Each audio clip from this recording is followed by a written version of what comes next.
They called him insane, a heretic, a fool. They laughed at his calculations. They mocked his diagrams. He died penniless, in a cramped asylum room, his life's work scattered and ignored. His name was Nikola Tesla, and he was right about everything. This pattern isn't an accident. It's not a coincidence of history. It is a law of human nature as immutable as gravity. Society is a machine, and its primary function is not progress, but preservation, stability, control. And anyone who threatens that stability, with ideas too new, too brilliant, or too true, must be silenced. Not out of malice, but out of instinct. You feel this, don't you? That subtle friction when you speak a truth others aren't ready to hear. That hollow silence that greets your most profound insights. That feeling of being a ghost in your own world. Visible but never truly seen. This is not your failure. This is your confirmation. You are seeing the world more clearly than it wants to be seen. And if you have ever been ridiculed for a vision, rejected for an idea, or isolated for your depth, then this message is your weapon. This is not a lament for the misunderstood. This is a field manual for warfare against the mundane. This is why society rejects visionaries, and precisely how you are going to thrive anyway. To understand your isolation, you must first understand the psychology of the crowd. The collective mind of society is not driven by logic or a love of truth. It is driven by one primal imperative, the preservation of its own comfort. Your vision, your genius, is a direct threat to that comfort. It operates on multiple levels, a layered defense mechanism that society activates the moment you step out of line. The first layer is cognitive dissonance. The human brain is not a truth-seeking machine. It is a coherence-seeking machine. It prefers a comfortable lie to an uncomfortable truth. Your new idea, your visionary insight, it shatters the existing worldview of those around you. It forces them to question everything they thought they knew, to rebuild their mental models from the ground up. This is cognitively expensive. It is psychologically painful. And the easiest way to avoid that pain is not to accept your truth, but to reject you. You are not presenting an idea. You are presenting them with labor, and they will hate you for it. The second layer is status quo bias. Society is addicted to the familiar. The systems we live in, our economies, our cultures, our hierarchies, they are not necessarily the best systems. They are simply the ones that are here. They have inertia. They have stakeholders. People have built their lives, their identities, their power on the foundation of the world as it is. You, the visionary, arrive with a blueprint for the world as it could be. And in doing so, you implicitly declare that their foundation is flawed. You threaten their investment in the current game. The priest who has preached the old dogma for 40 years does not welcome the prophet who reveals a new scripture. He protects his pulpit. The CEO who mastered the old business model does not celebrate the intern who envisions its obsolescence. He protects his empire. You are not just proposing a change, you are making their life's work obsolete. And they will defend their relevance with the ferocity of a cornered animal. The third, and most potent layer, is the mirror effect. This is the deepest and most personal reason for your rejection. A visionary does not simply have new ideas. They possess a new way of seeing. And when others look at you, they don't just see your idea. They see a reflection of their own limitations. Your depth holds up a mirror to their superficiality. Your courage highlights their compliance. Your curiosity exposes their apathy. You make them feel, on a subconscious level, inadequate. And human beings will do anything to avoid that feeling. They would rather dismantle the mirror than confront their own reflection. This is why they don't just disagree with you. They ridicule you. They don't just reject your idea. They reject your character. They will call you arrogant, not because you are, but because your certainty makes them feel insecure. They will call you unrealistic, not because your vision is unattainable, but because it makes their own small ambitions seem pathetic. This is not about you. It has never been about you. It is about the uncomfortable truth you represent, that a different, more expansive life is possible, and they have chosen not to live it. History is not the story of visionaries being celebrated. It is the story of them being crucified, and then their crucifiers naming holidays in their honor. Socrates was not given a trophy for questioning Athenian morals. He was given a cup of hemlock. Galileo was not awarded a grant for his astronomy. He was threatened with torture until he recanted. The Wright brothers were publicly mocked by scientists and newspapers who proved mechanized flight was impossible. They were not rejected because they were wrong. They were rejected because they were right too early. Society has a diagnostic immune system, and its white blood cells are ridicule, ostracism, and outright violence. They are designed to identify and destroy foreign bodies, and a new idea is the most foreign body of all. Your feeling of isolation is not a sign of your failure. It is a sign that you are functioning correctly, that you contain something powerful enough to trigger the immune response. The goal is not to avoid the rejection. The goal is to understand it so completely that you can render it powerless. If society is wired to reject the new, then the visionary must be wired to create it anyway. This is not a choice. It is a compulsion, a different kind of mind. To understand how to thrive, you must first understand the cross you bear. The visionary psyche is not a gift. It is a condition. It is a form of perpetual insomnia in a world that loves to sleep. While others dream the collective dream of money, status, and comfort, you are awake to the unsettling truths, the hidden patterns, the screaming possibilities that everyone else has learned to ignore. This comes with a terrible price. The first symptom is perpetual dissonance.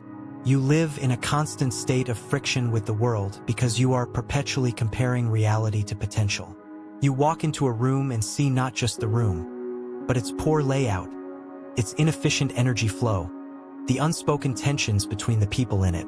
You cannot turn it off. This is exhausting. It breeds a deep, existential loneliness. You are surrounded by people, yet utterly alone, because you are the only one who sees the ghosts in the room, the flaws in the system, the futures that are trying to be born. The second symptom is the curse of sensitivity. Visionaries are not cold, unfeeling logic machines. They are often hypersensitive. They feel the emotional currents in a room more intensely. They are wounded by injustice more deeply. They are energized by beauty more powerfully. This sensitivity is the antenna through which they receive their insights. It is also their greatest vulnerability. This raw nerve is constantly being grated by the coarse, indifferent world. The mundane cruelty of bureaucracy, the willful ignorance of politics, the shallow pursuits of consumer culture. It all feels like a personal assault. It is why so many visionaries throughout history have retreated from the world, or succumbed to madness or melancholy. They weren't weak. They were unprotected. They lacked the psychological armor to process the constant sensory and emotional overload that their vision imposed upon them. They felt everything, and society, which specializes in numbness, had no place for them. The third symptom is the tyranny of the future. The visionary is haunted by what could be. This is a relentless taskmaster. It makes it impossible to be content with the present. While others celebrate a victory, you are already fixated on the next problem, the next iteration, the next mountain. This is why visionaries are often terrible at enjoying their success. The finish line is just the starting point for the next race. This creates a profound isolation even in achievement. Your team wants to pop champagne, and you are already scribbling the next blueprint on a napkin. They see you as ungrateful or driven by insatiable greed. They don't understand that you are not chasing success. You are chasing the manifestation of a ghost that has been haunting you for years. You are trying to make the internal external, to make the invisible visible. And until that is done, there is no rest. This psychological profile is why the naive advice for visionaries always fails. Just be more positive. Just network more. Just explain it better. This is like telling a hurricane to be more like a gentle breeze. You are not dealing with a skills gap. You are dealing with a structural difference in consciousness. The visionary mind is a different operating system. It is not compatible with the common software of social expectation. Trying to force it to be is the source of your pain. You have been trying to downgrade your own operating system to fit into a world that runs on inferior code. The answer is not to try and run their software. The answer is to build your own hardware, to create a world where your operating system can not only function, but dominate. But before you can build that world, you must first become untouchable. You must forge an identity that is immune to the rejection, the ridicule, and the loneliness. You must become so psychologically resilient that society's immune system no longer recognizes you as a threat, because you have become something far beyond its comprehension. The world's rejection has power over you only if you still crave its acceptance. Your healing does not begin with a new strategy, but with a new allegiance. You must transfer your loyalty from the tribe that rejects you to the truth that chose you. Your first and only duty is to your vision. Not to its acceptance, not to its popularity, but to its integrity. This is the core of the unassailable identity. You are not a person seeking validation. You are a vessel for a specific truth. Your worth is not determined by the applause of the crowd, but by your fidelity to the idea that has been entrusted to you. This is a monastic devotion. It requires you to kill the part of you that still whimpers for approval. That part of you is a traitor. It is the fifth column within your own mind, negotiating with the enemy. Every time you soften your message to make it palatable, you are betraying your vision. Every time you stay silent to avoid awkwardness, you are committing treason against your purpose. The forging begins with this execution. You look that needy, approval-seeking identity in the eye, and you pull the trigger. It is a one-time act of brutal violence that saves you from a lifetime of slow, soul-crushing compromise. From the ashes of that old identity, you build a new one on two pillars. The first pillar is sovereign self-validation. Your sense of being right, of being on track, of being valuable, must come from within. It is a closed loop.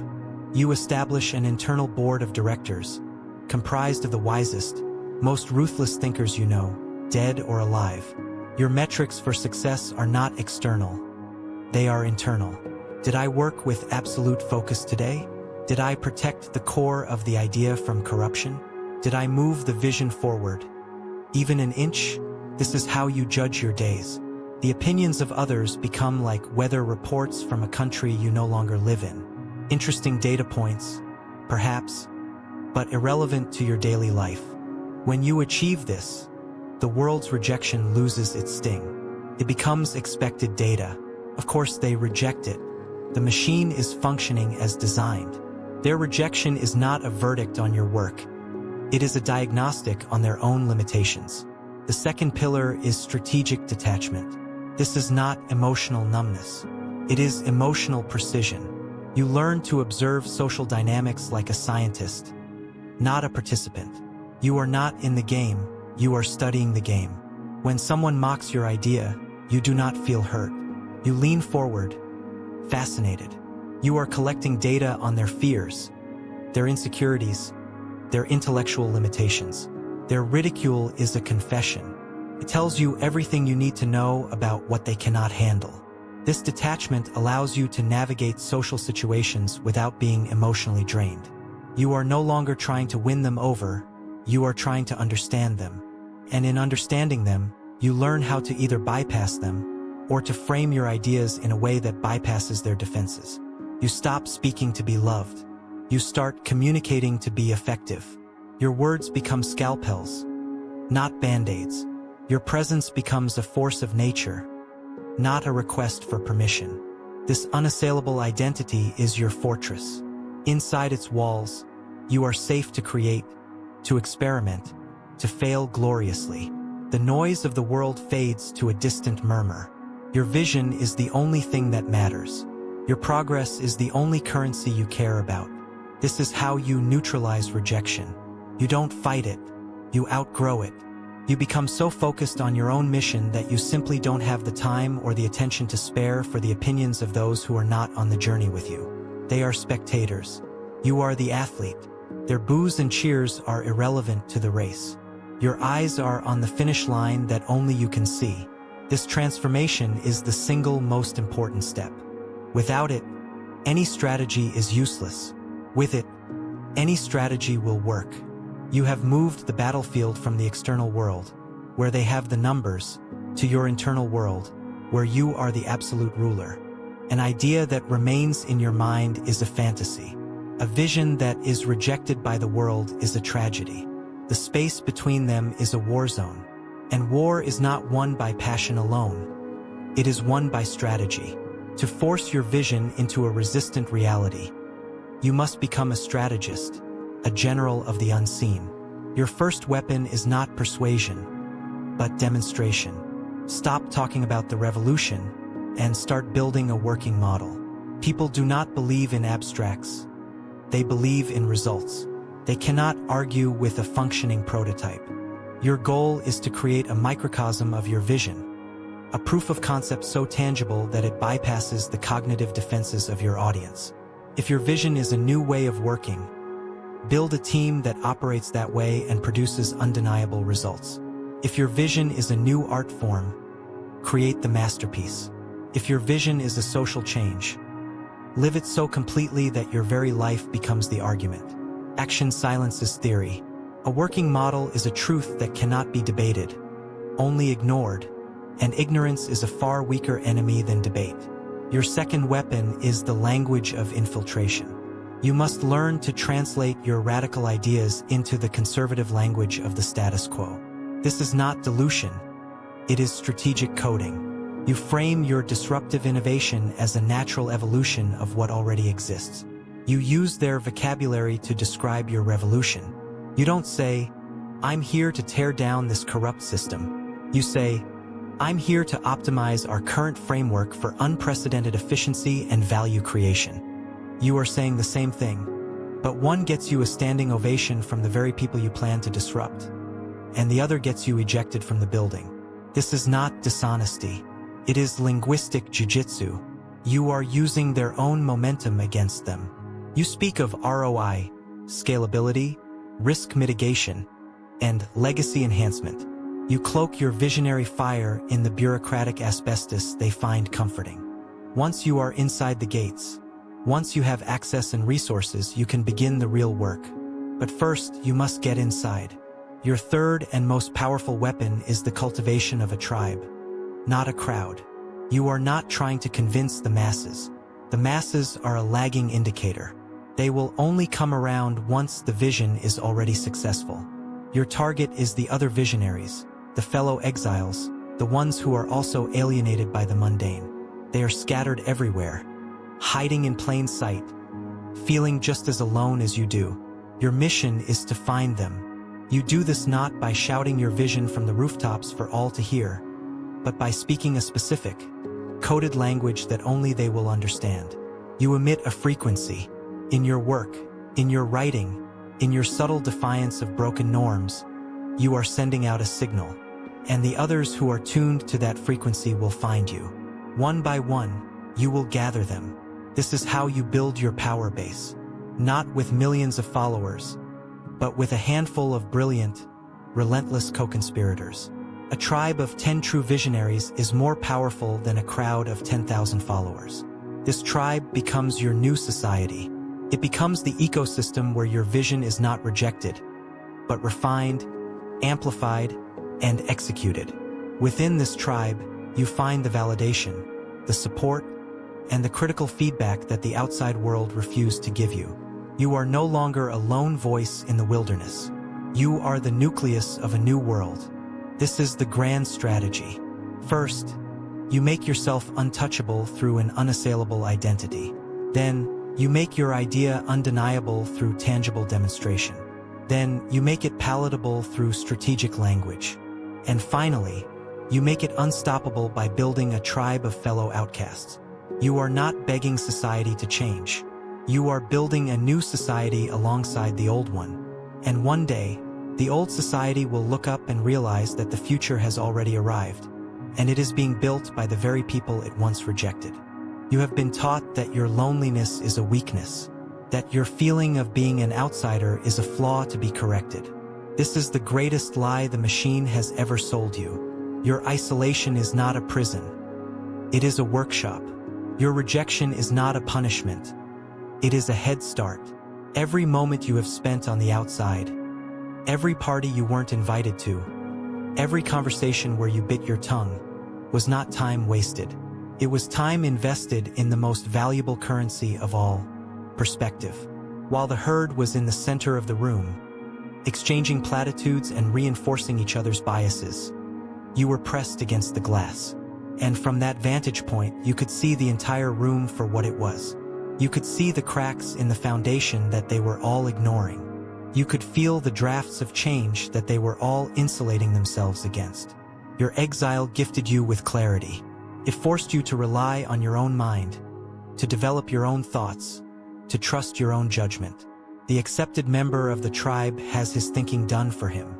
The exile must learn to think for himself, or perish. You have developed muscles of resilience and independence that the socialite can barely comprehend. This is the secret history of progress. Every leap forward in human history was made from the periphery, never from the center. The center is where ideas go to die. It is a gilded cage of consensus and compromise. The most dangerous place for a new idea is in the middle of a committee. True vision cannot be born in a focus group.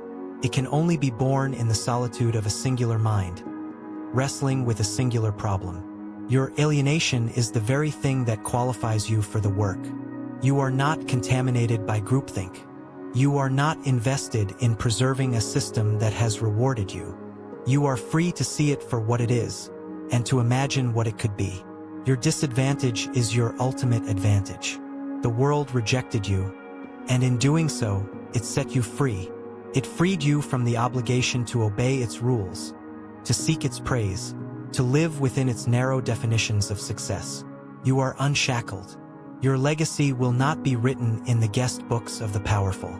It will be etched into the architecture of the future. The pain you feel now is the friction of your own transformation, the pressure required to turn coal into diamond. You are not being rejected. You are being refined. The world is not your enemy. It is your whetstone. It is sharpening you. It is making you harder, sharper, more lethal in your purpose. Embrace the solitude. It is your sanctuary. Embrace the rejection. It is your badge of honor. It is the proof that you are dangerous to the stagnant order. Stop trying to get back in. Your place is not inside. Your place is ahead. You are the scout. You are the pathfinder. You are the one who goes first into the unknown territory. And the only map you have is the vision burning in your mind. The ridicule you endure today is the price of admission for the legacy you will claim tomorrow. They are building their little castles in the sand, and you are learning to command the tide. When it finally comes in, their castles will be gone, and you will be the one who knows how to swim. So let them talk. Let them dismiss you. Let them cling to their crumbling world. Your job is not to convince them. Your job is to render them irrelevant. Build with such silent intensity, with such ruthless focus, that one day they will turn around and the world they knew will be gone. And in its place will be the world you saw when no one else could see anything at all. You weren't rejected because you didn't belong. You were rejected because you belong to a future they are too afraid to imagine. Now, stop waiting for them to change their minds. They won't. It's not their job. Their job is to maintain the past. Your job is to build the future. So get to work.